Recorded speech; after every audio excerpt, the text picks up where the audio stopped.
जय श्री राधे कृष्ण। आप सभी का आपके अपने YouTube चैनल पे बहुत बहुत स्वागत है।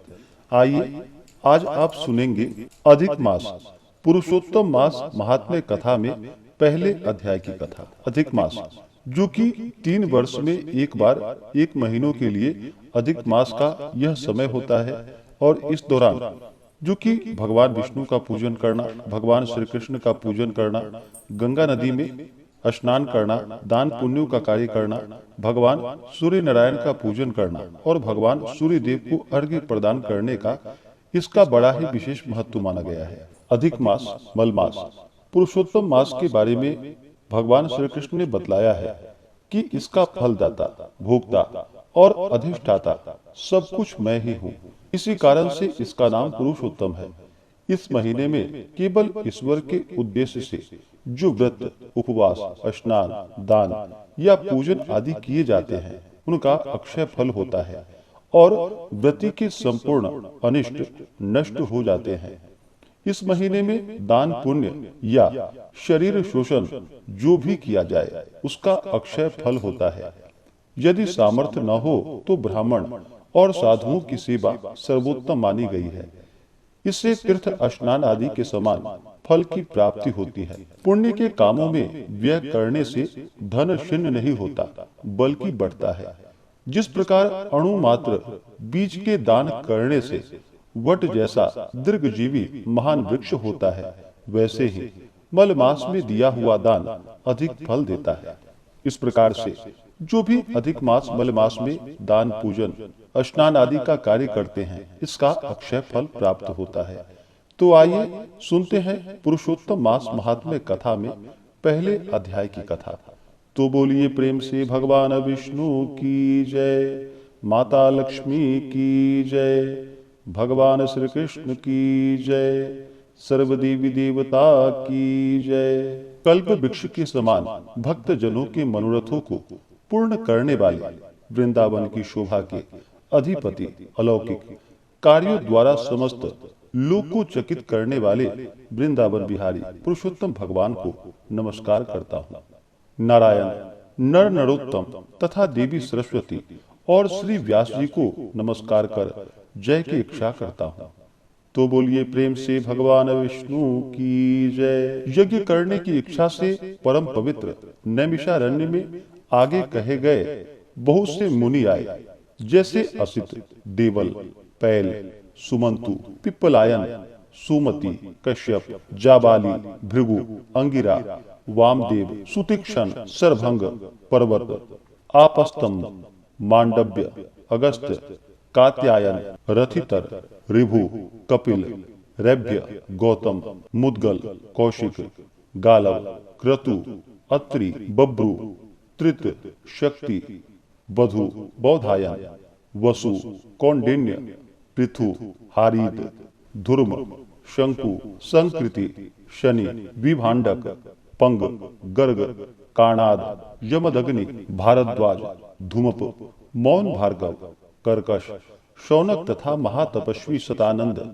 विशाल, वृद्ध विष्णु, जर्जर, जय, जंगम, पार, पाशधर, पूर्व, महाकाय, जैमिनी, महाक्रीब, महाबाहु, महोदर, महाबल, उद्यालक, महासेन, आर्त, आमलक प्रिय, ऊर्ध्वबाहु, ऊर्ध्वपाद, एक पाद, दुर्धर, उर्गशील, जलाशी, पिंगल, अत्रि, ऋभु, सांडीर, करुण, काल, कैवल्य, कलाधार, श्वेतबाहु, रोमपाद, कद्रु, कालाग्नि, रुद्रक, श्वेतास्वर, आद्य, सरभंग, पृथुश्रवस आदि शिष्यों के सहित ये सब ऋषि अंगों के सहित वेदों को जानने वाले, ब्रह्मनिष्ठ, संसार की भलाई तथा परोपकार करने वाले, दूसरों के हित में सर्वदा तत्पर, श्रोत, अस्मार्थ कर्म करने वाले नैमिषारण्य में आकर यज्ञ करने को तत्पर हुए। इधर तीर्थ यात्रा की इच्छा से सूत जी अपने आश्रम से निकले और पृथ्वी का भ्रमण करते हुए उन्होंने नैमिषारण्य में आकर शिष्यों के सहित समस्त मुनियों को देखा। संसार समुद्र से पार करने वाले उन ऋषियों को नमस्कार करने के लिए पहले से जहां वे इकट्ठे थे वहीं प्रसन्नचित सूत जी भी जा पहुंचे।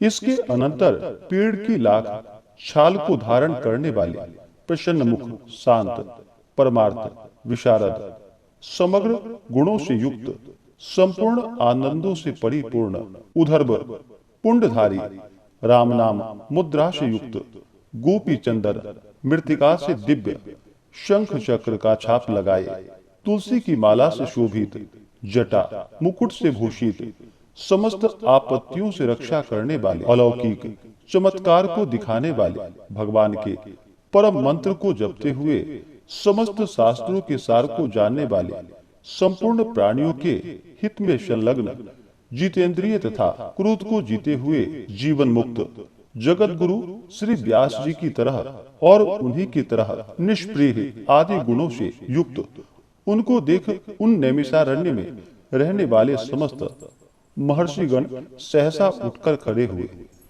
विविध प्रकार की विचित्र कथाओं को सुनने की इच्छा प्रकट करने लगे। तब नर्म स्वभाव सूत जी प्रसन्न होकर सब ऋषियों को हाथ जोड़कर बारंबार दंडवत प्रणाम करने लगे। ऋषि लोग बोले कि हे सूत जी, आप चिरंजीवी तथा भगवत भक्त हो। हम लोगों ने आपके योग्य सुंदर आसन लगाया है। हे महाभाग, आप थके हैं, यहाँ बैठ जाइए। ऐसा सब ब्राह्मणों ने कहा।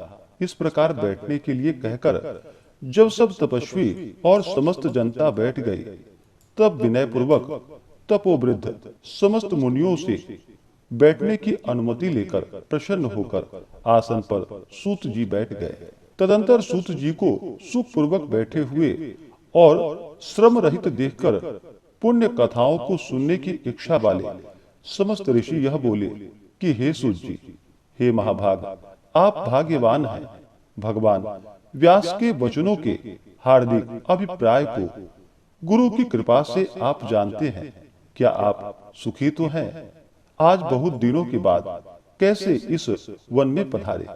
आप प्रशंसा के पात्र हैं। हे व्यास शिष्य शिरोमणि, आप पूज्य हैं। इस असार संसार में सुनने योग्य हजारों विषय हैं, परंतु उनमें श्रेयस्कर थोड़ा सा और सारभूत जो हो वह हम लोगों से कहिए।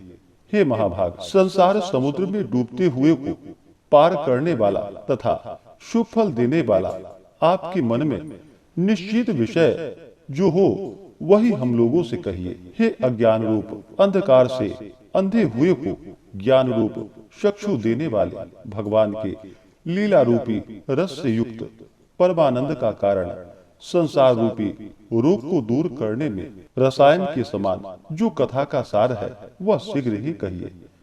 इस प्रकार शौनकादि ऋषियों के पूछने पर हाथ जोड़कर सूत जी बोले कि हे समस्त मुनियों, मेरी कही हुई सुंदर कथा को आप लोग सुनिए। हे विप्रो, पहले मैं पुष्कर तीर्थ को गया। वहां स्नान करके पवित्र ऋषियों, देवताओं तथा पितरों को तर्पणादि से तृप्त करके तब समस्त प्रतिबंधों को दूर करने वाली यमुना के तट पर गया। फिर कर्म से अन्य तीर्थों को जाकर गंगा तट पर गया। पुनः काशी आकर अनंतर गाया तीर्थ पर गया। पितरों का श्राद्ध कर तब त्रिवेणी पर गया। तदंतर कृष्णा के बाद गंडकी में स्नान कर पुलह ऋषि के आश्रम पर गया। धेनुमती में स्नान कर फिर सरस्वती के तीर पर गया। वहां हे विप्रो त्रिरात्रि उपवास कर गोदावरी गया। फिर कृतमाला, कावेरी, निर्विंध्या, ताम्रपर्णिका, तापी, वैहायसी, नंदा, नर्मदा, सरमदा नदियों पर गया। पुनः चरमणवती में स्नान कर पीछे सेतु बंध रामेश्वर पहुंचा। तदंतर नारायण का दर्शन करने हेतु बद्री वन गया। तब नारायण का दर्शन कर वहां तपस्वियों को अभिनंदन कर पुनः नारायण को नमस्कार कर और उनकी स्तुति कर सिद्ध क्षेत्र पहुंचा। इस प्रकार बहुत से तीर्थों में घूमता हुआ कुरु देश तथा जांगल देश में घूमता घूमता फिर हस्तिनापुर में गया। हे द्विजो, वहां यह सुना कि राजा परीक्षित राज्य को त्याग बहुत ऋषियों के साथ परम पुण्यप्रद गंगा तीर गए हैं और उस गंगा तट पर बहुत से सिद्ध सिद्धि हैं भूषण, जिनका ऐसे योगी लोग और देवर्षि वहां पर आए हैं। उसमें कोई निराहार, कोई वायु भक्षण कर, कोई जल पीकर, कोई पत्ते खाकर, कोई श्वास ही को आहार कर, कोई फलाहार कर और कोई कोई फेन का आहार कर रहे थे। हे द्विजो, उस समाज में कुछ पूछने की इच्छा से हम भी गए। वहां ब्रह्मस्वरूप भगवान महामुनि व्यास के पुत्र, बड़े तेज वाले, बड़े प्रतापी श्री कृष्ण के चरण कमलों को मन से धारण किए हुए श्री शुकदेव जी आए। उन 16 वर्ष के योगिराज, शंख की तरह कंठ वाले, बड़े लंबे चिकने बालों से घिरे हुए मुख वाले, बड़ी पुष्ट कंधों की संधि वाले, चमकती हुई कांति वाले, अवधूत रूप वाले, ब्रह्मरूप थूकते हुए लड़कों से घिरे हुए, मक्षिकाओं से जैसे मस्त हस्ती घिरा रहता है, उसी प्रकार धूल हाथ में ली हुई स्त्रियों से घिरे हुए सर्वांग धूल रमाए महामुनि शुकदेव को देखकर सब मुनि प्रसन्नता पूर्वक हाथ जोड़कर सहसा उठकर खड़े हो गए। इस प्रकार महामुनियों द्वारा सत्कृत भगवान शुक को देखकर पश्चाताप करती हुई स्त्रियां और साथ के बालक जो उनको चिढ़ा रहे थे दूर ही खड़े हो गए और भगवान शुक को प्रणाम करके अपने अपने घरों की ओर चले गए। इधर मुनि लोगों ने शुकदेव के लिए बड़ा ऊंचा और उत्तम आसन बिछाया। उस आसन पर बैठे हुए भगवान शुक को कमल की वर्णिका को जैसे कमल के पत्ते घेरे रहते हैं, उसी प्रकार मुनि लोग उनको घेर कर बैठ गए। यहाँ बैठे हुए ज्ञान रूप महासागर के चंद्रमा भगवान महामुनि व्यास जी के पुत्र शुकदेव ब्राह्मणों द्वारा की हुई पूजा को धारण कर तारागणों से घिरे हुए चंद्रमा की तरह शोभा पा रहे थे। इस प्रकार से श्री बृहन नारदीय पुरुषोत्तम मास महात्म्य कथा में पहले अध्याय की कथा पूर्ण हुई। तो बोलिए प्रेम से भगवान विष्णु की जय, माता लक्ष्मी की जय, भगवान श्री कृष्ण की जय, सर्वदेवी देवता की जय, ऋषि मुनियों की जय। इसी प्रकार से अगर आप सब आगे के अध्याय को सुनना चाहते हो तो हमारे चैनल पे बने रहें। हमारे चैनल पे अगर आप नए हैं तो चैनल को लाल बटन दबा करके सब्सक्राइब करें, साथ में बेल आइकन घंटी को दबाएं ताकि मेरे वीडियो का नोटिफिकेशन आपको समय से मिलता रहे। वीडियो को लाइक करें, शेयर करें। सुखी रहें और स्वस्थ रहें। जय श्री राधे कृष्ण। धन्यवाद।